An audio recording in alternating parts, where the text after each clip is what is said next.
या महागाईच्या काळात घराचा खर्च भागवणं कठीण झालंय ना? मग विचार करा, जर तुमच्या बँक खात्यात दर महिन्याला घर बसल्या 16,000 रुपये जमा झाले तर? कोणतीही नोकरी न करता, शेअर बाजाराची कोणतीही रिस्क न घेता, फक्त तुमच्या बचतीतून हा मंथली पगार कसा मिळवायचा? आज मी तुम्हाला युनियन बँक ऑफ इंडियाच्या एका अशा योजनेबद्दल सांगणार आहे जिथे तुमचे 10 लाख, 20 लाख किंवा 30 लाख रुपये दरमहा तुमच्यासाठी काम करतील. आणि हो, महिन्याला 16,000 रुपयांचं ते परफेक्ट कॅल्क्युलेशन जाणून घेण्यासाठी हा व्हिडिओ शेवटपर्यंत नक्की पहा. नमस्कार मित्रांनो, मी अतुल श्याम वाघमारे आणि स्वागत आहे तुमचं बॉसवाला मराठीमध्ये.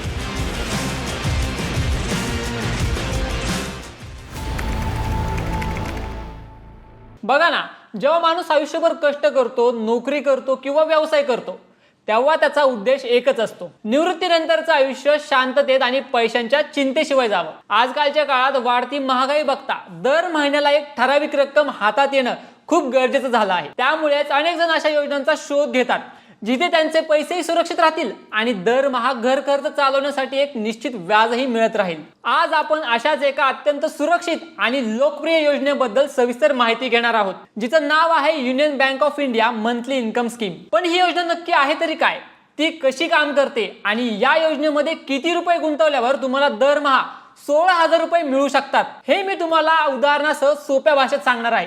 त्यामुळे हा व्हिडिओ तुम्ही शेवटपर्यंत नक्की पहा. चला व्हिडिओला सुरुवात करूया. पण मित्रांनो, एक नम्र विनंती, जर तुम्ही अजूनही बॉसवाला मराठी चॅनलला सबस्क्राईब केलं नसेल तर लगेच करा आणि बेल आयकॉन दाबायलाही विसरू नका. तर पहिला आणि सगळ्यात महत्त्वाचा प्रश्न की ही युनियन बँक ऑफ इंडियाची मंथली इन्कम स्कीम नक्की कशी काम करते, हे अगदी साध्या आणि सोप्या मराठीत समजून घेऊया. ही योजना म्हणजे दुसरं तिसरं काही नसून एक प्रकारची एफडीच आहे. यामध्ये तुम्हाला चक्रवाढ व्याजाऐवजी दर महिन्याला व्याजाची रक्कम दिली जाते. या योजनेअंतर्गत तुम्हाला सुरुवातीला एक रकमी गुंतवणूक करावी लागते. तुम्ही जेवढी रक्कम बँकेत डिपॉझिट म्हणून ठेवता त्यावर बँकेच्या नियमानुसार दर महिन्याला व्याज मोजलं जातं आणि ते व्याज थेट तुमच्या बचत खात्यात जमा केलं जातं. मित्रांनो, या संपूर्ण कालावधीत तुमची मूळ रक्कम बँकेकडे सुरक्षित राहते.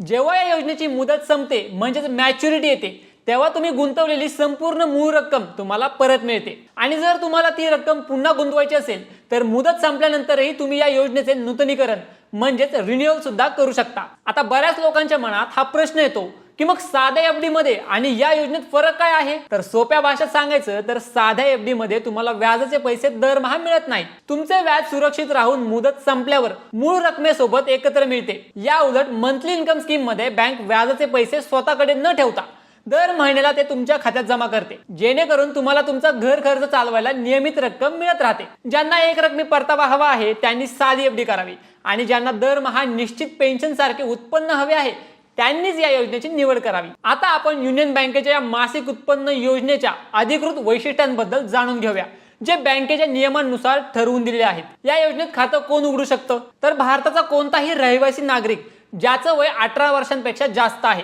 तो या योजनेत स्वतःच्या नावाने वैयक्तिक खातं उघडू शकतो. याशिवाय 2 किंवा 3 व्यक्ती मिळून एकत्र म्हणजे जॉईंट अकाउंट देखील उघडू शकतात. जर तुम्हाला तुमच्या अल्पवयीन मुलांच्या नावाने गुंतवणूक करायची असेल तर पालकांच्या देखरेखीखाली त्यांच्या नावे सुद्धा खाते उघडण्याची परवानगी बँक देते. अगदी सोप्या भाषेत सांगायचं तर कुटुंबातील कोणत्याही सदस्यासाठी तुम्ही हे खाते अगदी सहज सुरू करू शकता. खात्यासोबत नॉमिनेशन म्हणजेच वारसदार नेमण्याची सुविधाही उपलब्ध आहे, जेणेकरून भविष्यात कोणतीही अडचण येत नाही. या योजनेमध्ये गुंतवणूक करण्यासाठी किमान रक्कम 1,000 रुपये आहे.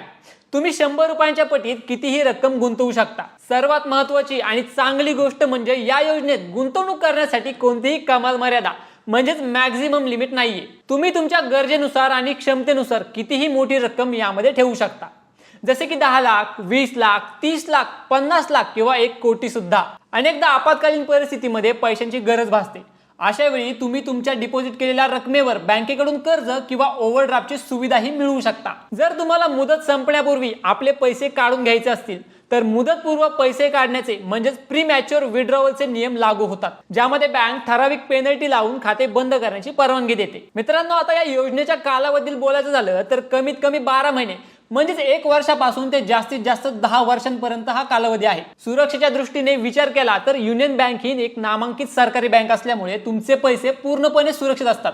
विशेष म्हणजे आरबीआयच्या DICGC नियमानुसार तुमच्या 5 लाख रुपयांपर्यंतच्या ठेवींना पूर्ण सरकारी विमा संरक्षण मिळते। कर आकारणीबद्दल सांगायचं तर या योजनेतून मिळणारे व्याज तुमच्या उत्पन्नात जोडले जाते आणि त्यानुसार त्यावर टॅक्स लागू होतो। चला तर मग आता सर्वात महत्त्वाच्या भागाकडे वळूया, ते म्हणजे तुमच्या 16,000 रुपयांचं कॅल्क्युलेशन। आपण जून 2026च्या युनियन बँकेच्या चालू व्याजदराचा वापर करून ही काही उदाहरणं पाहणार आहोत। दीर्घ मुदतीसाठी म्हणजे 3 ते 10 वर्षांच्या कालावधीसाठी सध्या सामान्य नागरिकांना वार्षिक 5.90% व्याजदर मिळतो, तर ज्येष्ठ नागरिकांना 6.40% व्याजदर मिळतो। पण मित्रांनो, तुम्ही निवडलेल्या कालावधीनुसार व्याजदर हा बदलू शकतो, म्हणून गुंतवणूक करताना चालू दर नक्की तपासा। आता आपण दरमहा मिळणाऱ्या उत्पन्नाचं सूत्र वापरून 4 वेगवेगळ्या रकमांचे कॅल्क्युलेशन पाहूया।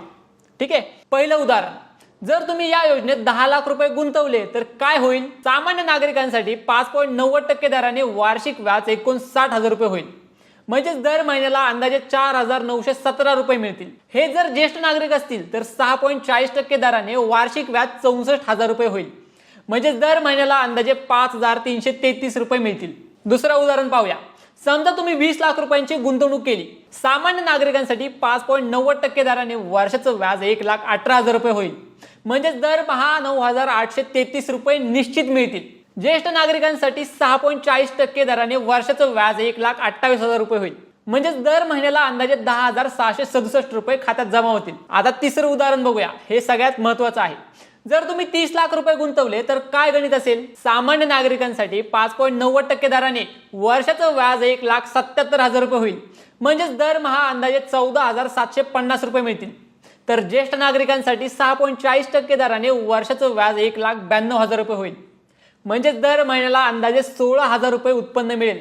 पण मित्रांनो, इथे एक महत्त्वाची गोष्ट लक्षात घ्या, बँकेच्या नियमानुसार जेव्हा आपण दर महिन्याला व्याज घेतो तेव्हा त्यावर मंथली डिस्काउंट लागू होतो, त्यामुळे प्रत्यक्ष महिन्याला मिळणारी रक्कम आपण आता पाहिलेल्या आकड्यांपेक्षाही काही रुपयाने थोडी कमी असू शकते। चौथं आणि सगळ्यात मोठं उदाहरण पाहूया, जर तुम्ही या योजनेत 50 लाख रुपयांची मोठी रक्कम गुंतवली, सामान्य नागरिकांसाठी 5.90% दराने वर्षाचं व्याज 2,95,000 रुपये होईल, म्हणजेच दरमहा अंदाजे 24,583 रुपये मिळतील। ज्येष्ठ नागरिकांसाठी 6.40% दराने वर्षाचं व्याज 3,20,000 रुपये होईल, म्हणजेच दर महिन्याला अंदाजे 26,667 रुपये व्याज म्हणून मिळेल। या सर्व कॅल्क्युलेशन वरून तुमच्या लक्षात आलं असेल की तुमची गुंतवणूक जेवढी मोठी असेल तेवढे मासिक उत्पन्न जास्त असेल।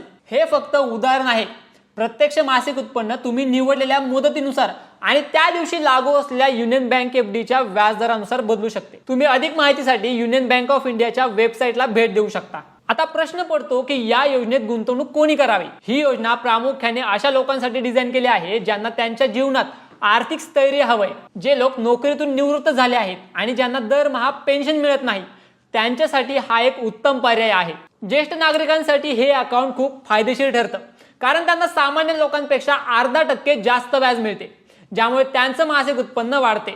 असे लोक ज्यांच्याकडे मोठी एकरकमी रक्कम आहे, जसे की जमीन विकून आलेले पैसे किंवा बिझनेस मधून आलेला नफा, आणि त्यांना त्या पैशातून दरमहा सेकंड इन्कम म्हणजेच अतिरिक्त उत्पन्न हवं आहे, ते यात गुंतवणूक करू शकतात। तसेच जे गुंतवणूकदार सुरक्षिततेला पहिलं प्राधान्य देतात आणि शेअर बाजाराच्या जोखमीपासून दूर राहू इच्छितात, त्यांच्यासाठी ही योजना अत्यंत योग्य आहे। आता युनियन बँकेच्या या योजनेचे अनेक मोठे फायदे आहेत, ते आपण एकामागून एक समजून घेऊया।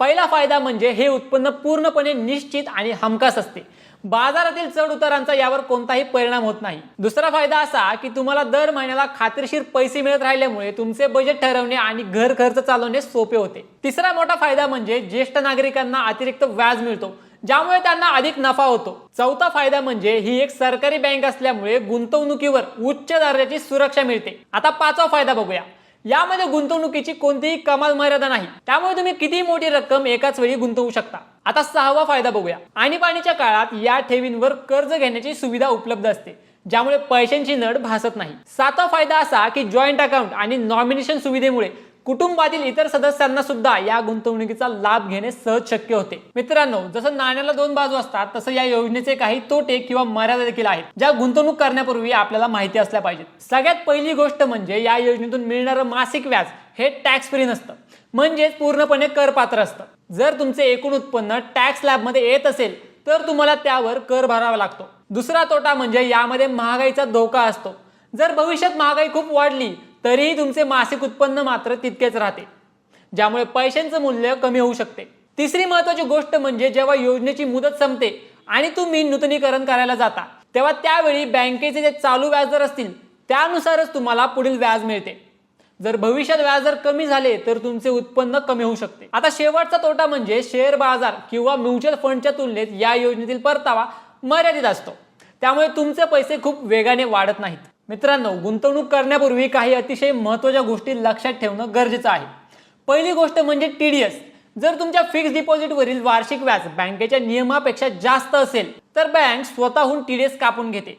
जर तुमचे एका वर्षाचे एकूण व्याज सामान्य नागरिकांसाठी 40,000 आणि ज्येष्ठ नागरिकांसाठी 50,000 रुपयांपेक्षा जास्त होत असेल तर बँक स्वतःहून TDS कापून घेते. हा TDS वाचवण्यासाठी तुम्ही फॉर्म 121 भरू शकता.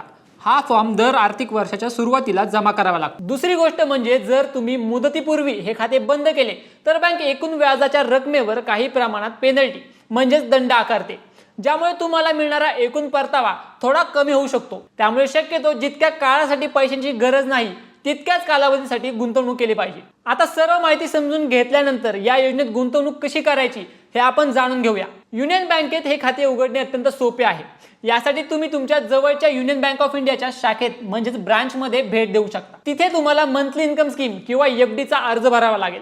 यासोबतच तुम्हाला तुमचे KYC कागदपत्रे जोडावे लागतील, ज्यामध्ये आधार कार्ड, पॅन कार्ड आणि तुमचे पासपोर्ट साईज फोटो आवश्यक असतील. जर तुमचे आधीपासूनच युनियन बँकेत बचत खाते असेल तर तुम्ही नेट बँकिंग किंवा बँकेच्या अधिकृत मोबाईल ॲपचा वापर करून घर बसल्या डिजिटल पद्धतीने सुद्धा ही गुंतवणूक अगदी काही मिनिटात सुरू करू शकता. तर मित्रांनो, आज आपण युनियन बँक ऑफ इंडियाच्या मंथली इन्कम स्कीम बद्दल संपूर्ण आणि सविस्तर माहिती पाहिली. निवृत्तीनंतरचे आयुष्य सुरक्षित करण्यासाठी किंवा कष्टाच्या पैशांवर दरमहा एक निश्चित उत्पन्न मिळवण्यासाठी ही योजना खरोखरच खूप उपयुक्त आहे. जर तुम्हाला सुरक्षितता, नियमित उत्पन्न आणि बँकेचा विश्वास हवा असेल तर युनियन बँकेची ही मासिक आय योजना तुमच्यासाठी एक चांगला आणि विश्वासार्ह पर्याय ठरू शकते. तुम्हाला हा व्हिडिओ कसा वाटला आम्हाला कमेंट करून नक्की सांगा. जर माहिती आवडली असेल तर व्हिडिओला लाईक करा आणि आपल्या मित्रपरिवारांसोबत, विशेषतः घरातील ज्येष्ठ नागरिकांसोबत हा व्हिडिओ नक्की शेअर करा. अशाच नवनवीन आर्थिक माहितीसाठी आपल्या बॉसवाला मराठी YouTube चॅनलला सबस्क्राईब करायला अजिबात विसरू नका. पुन्हा एकदा भेटूया अशाच एका माहितीपूर्ण व्हिडिओमध्ये. तोपर्यंत काळजी घ्या. धन्यवाद. ब्रँड पार्टनरशिप आणि ॲडव्हर्टाइजमेंट इन्क्वायरीसाठी ईमेल करा brand@bosswala.com. व्हॉट्सअप करा 9108014192. Bosswala. Be the boss.